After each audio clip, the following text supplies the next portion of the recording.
terkait apa yang sudah dilaksanakan kerjasama antara Komisi Yudisial dengan Mahkamah Agung kaitannya dengan pemantauan pemilu dan pilkada ini secara rutin ya sudah melakukan pelatihan tematik tentang pemilu dan pilkada. Selama ini kita sudah membantu karena kita sudah meminta ya apa yang bisa Komisi Yudisial berikan bantuan kepada hakim. Kemudian Mahkamah Agung meminta bahwa karena pentingnya pemilu dan pilkada ini supaya Mahkamah Agung minta Komisi Yudisial untuk memberikan bantuan berupa pelatihan tematik mengenai pemilu dan pilkada. Itu karena selama ini sudah kita lakukan.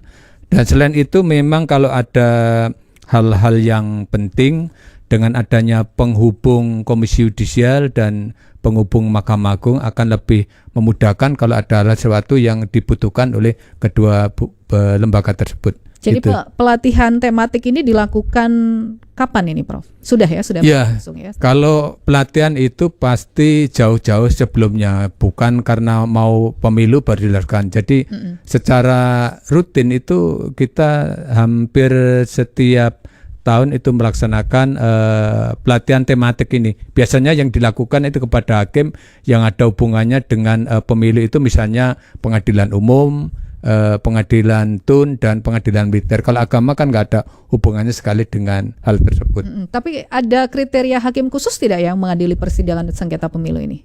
Ya, biasanya Mahkamah Agung itu sudah mempersiapkan ya yang pernah dilatih oleh Komisi Yudisial, termasuk yang pernah dilatih oleh Mahkamah Agung itu ditunjuk tersendiri untuk menangani perkara-perkara pemilu dan pilkada. Baik, kalau begitu saya geser ke Bu Nini. Bu Nini, dari apa yang dilakukan oleh KY selama ini dalam mendampingi persidangan pemilu ya, sengketa pemilu selama ini yang 12 perkara tadi, ini pemilu 2024 Bu Nini ya? Ya, 2024. Nah, ini seperti apa? Apakah masih on the track, berjalan sesuai dengan yang ada atau bagaimana penemuan di lapangan, Bu?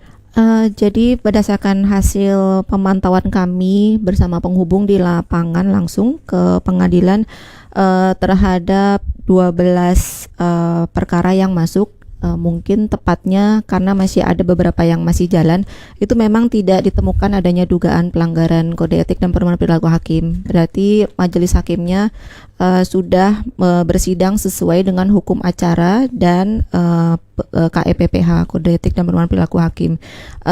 Bisa dimaknai berarti sebenarnya usaha Komisi Yudisial dalam melakukan pencegahan pelanggaran itu bisa dikatakan berhasil. Dan dari Mahkamah Agung juga seperti tadi Pak Joko sampaikan, karena sudah dibekali dengan pengetahuan dengan pelatihan-pelatihan jauh sebelum dilakukan masa pemilu ini, saya rasa dari majelis hakimnya itu juga sudah bersidang dengan baik.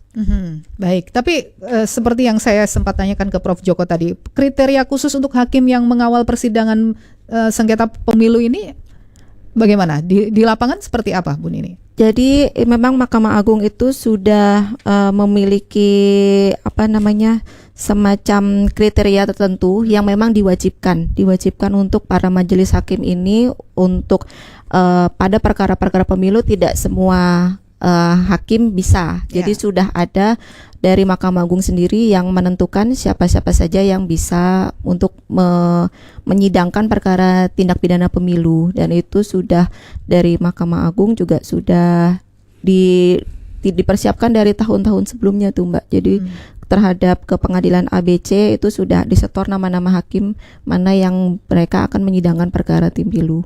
Itu sudah ada kriterianya dari Mahkamah Agung sendiri. Tadi juga disinggung ya di awal mengenai KY yang mengajak para stakeholder, termasuk juga masyarakat tadi kan, beberapa stakeholder yang disebut Bu Nini tadi juga masyarakat umum untuk sama-sama melakukan pemantauan persidangan secara mandiri. Apa ini pengertiannya dan apa yang perlu dipersiapkan oleh masyarakat dalam